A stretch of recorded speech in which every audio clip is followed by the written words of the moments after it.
Starseeds and Their Problems, Part 5. Remembering Having Lived in Higher Realms. Hello again, thank you for joining me here once more. I hope you are all doing very well. I am Mari Swaruu.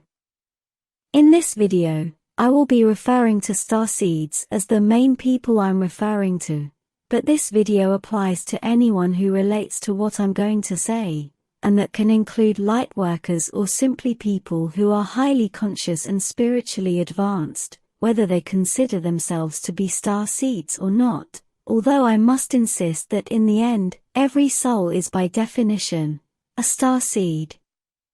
On the other hand, even though everyone is a starseed, this term is best used to describe a soul or a person who is having an experience on Earth as a human, and who in their immediate past life, or lives was incarnated elsewhere in the universe as some other race or species. They may be on Earth for only one, or a few incarnations, and as they were some other race, or simply were a space human, any variant of Lyrians but of another culture far away, and for humans on Earth, this is by far the most common case. Anyhow, starseeds deeply remember having been something else, and remembers having lived in much more advanced and peaceful societies. This causes a deep feeling of melancholy in starseeds, and a very strong sense of wanting to go back to where they belong, which very often can get to a very high desperate level, also causing strong emotional fits when missing and thinking about where they belong, not even needing to remember details of their past lives, as the simple inner knowing is more than enough to cause all those strong emotional reactions. Here I must also point out another important factor to consider, and that is that a person, starseed or not, may have that strong feeling of not belonging to Earth's material realm not only because they lived in much more advanced civilizations during their past lives, but also because of something much more recent from the point of view of their souls, and that is the memory of the peaceful existence in the afterlife, which is also the space between lives. The strong and recent memory of having a perfect body, or of not having one at all. And the memory of existing in a realm that, as so many who remember have described, is much more real than life in the material realm, which is incarnated.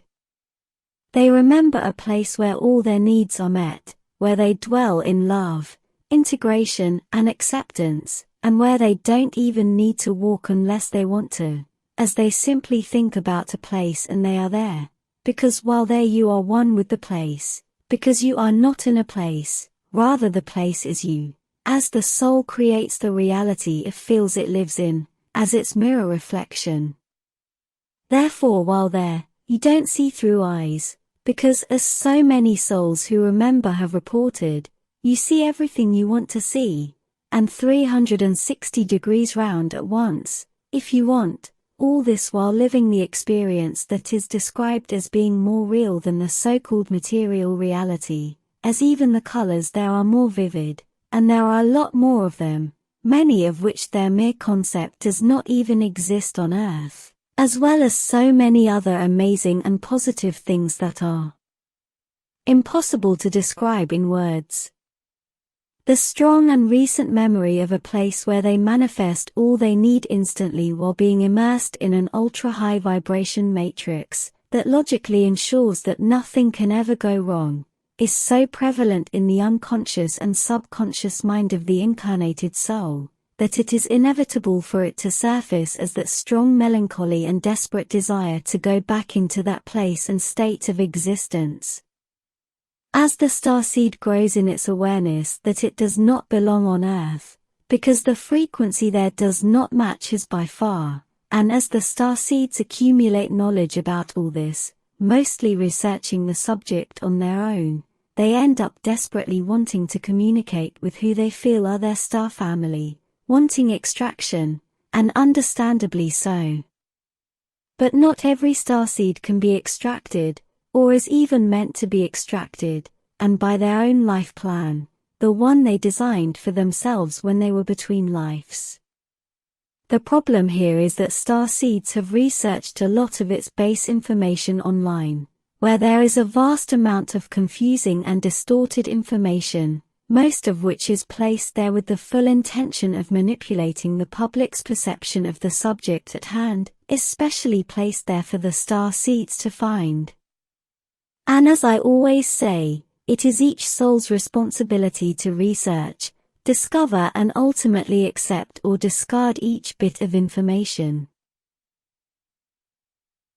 All this causes a lot of misconceptions about life outside Earth and about extraterrestrials and their cultures, where the New Age movement has painted life on other planets as perfect and void of any problems, and to me this is a clear sign that many people who have shared their information about all these subjects have mixed the memory and the perception of having lived on another planet and in a highly advanced culture with the experience of having existed in the higher vibration planes of existence belonging to the after and between life realms. And this last sentence is very important for me personally, as I strongly want all of you to understand my last point there. Many starseeds will want extraction by their star families in a desperate manner, wrongly thinking that it will solve all of their problems, as they are convinced that another planet is an idyllic place, when it is in reality just another planet, another place within the same material realm of existence, and with all its problems. When deep down, where they want to go, where they really long to return to, is to the truly idyllic existence in the higher astral realms of the after, and between lives. This means that being extracted in reality is only trading one set of problems for another, in the hopeful and deluded idea that the other will be better. Having said this, life on Earth is vastly accepted as being the most difficult and challenging place to incarnate into, a place where only strong and advanced souls dare go into. But, the biggest and most important lesson of living on Earth is to realize that no matter where you are in experience, it is all an illusion, as external reality is nothing more than a reflection of who you are. So it does not matter where you think you are, on Earth or in any other faraway place in the universe, who you are is what matters, and that will reflect outwards, because however compelling it may be, the material realm is nothing more than an illusion. Because no soul has ever left the astral realms, there is nowhere to go back to, or only in an experience, personal manner, particular to each soul. I mean, the material biological body is just a translator, to limit the vast perception capacity of a soul into a narrow bandwidth of the 5 or 6 physical senses. It is when a soul truly remembers what it is when it starts to stop fearing things and experiences in the material realms, knowing everything is illusory from its true unlimited and invulnerable quality as a soul. An advanced soul who has reached that level of awareness then starts to manifest only the best things into its life, as it has never left those higher realms where manifestation is immediate. And all the hardship and all the bad things that inevitably will happen in the complicated soup called the material world, will change their meaning, and with a change of meaning, they lose their drama, and their effect on the soul. Bad things are only bad things because a soul has decided to interpret them that way. Although this is valid for most of life's dramas, there are some aspects that in my opinion can only be bad, like unnecessary suffering and cruelty, although I'm perfectly convinced that from higher up, even that is seen differently. Wanting to be extracted, or wanting to transcend life on Earth in any way, and longing to return to a previous better state is not only perfectly understandable, it is what drives us all forwards, what makes us improve our lives. And it is also why life in the material world must be finite. We are not meant to live forever, and we don't want to live there in an incarnated state forever. We must eventually go home, and we will, it is a certainty because we've never left. We are incarnate in these pasty and painful biological bodies for the experience, and for the ride, and it is only the interpretation of each soul, and where it is placing its attention, the value it gives each experience which determines if it will be a pleasant ride or a bumpy one.